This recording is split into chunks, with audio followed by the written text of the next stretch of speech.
Now to South Africa, because today would have been Nelson Mandela's 100th birthday, and of course that's a moment to reflect on everything he did for South Africa, but it's also a moment to reflect on South Africa's current situation. For example, 30 million South Africans, that's more than half the population, live below the poverty line. The World Bank has declared South Africa to be the most unequal country in the world.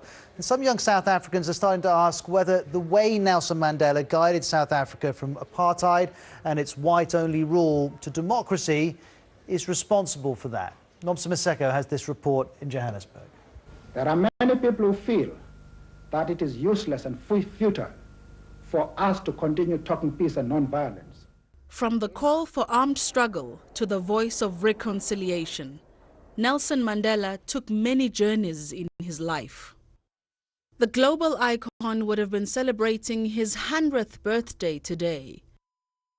World-renowned photographer Oscar Gutierrez documented South Africa's transition into democracy and followed Mandela closely through his lens. I won't be surprised that one day the Catholic Church will say he was one of us. He was an angel. Somehow things take time, but I won't be surprised 100, 200 years from now, or maybe early, he was an angel. But not everyone feels this way. Young activist Yolanda Janji says Nelson Mandela and his generation should be left in the past. We still have Nelson Mandela shoved down our throats, literally, as the only stalwart or only struggle icon that contributed to, the freedom that we supposedly have. I'm not going to worship Nelson Mandela. He did what he did. Thanks, but he wasn't the only person. Researcher and author Sam Fenter, who recently released a compilation of letters Nelson Mandela wrote while imprisoned, feels the criticism is unwarranted.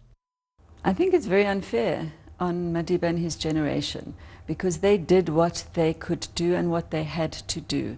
And their job was to bring about democracy. And I think what Madiba's legacy is now is saying to the whole world, if you want anything to work, focus on human rights, equality. We can't separate human beings. We can't bring about more violence. The only way the world is going to survive is if we follow these kind of values. But in a country struggling with unemployment, discontent, and the ever-increasing inequality gap, Nelson Mandela's ideals will continue to be re-examined.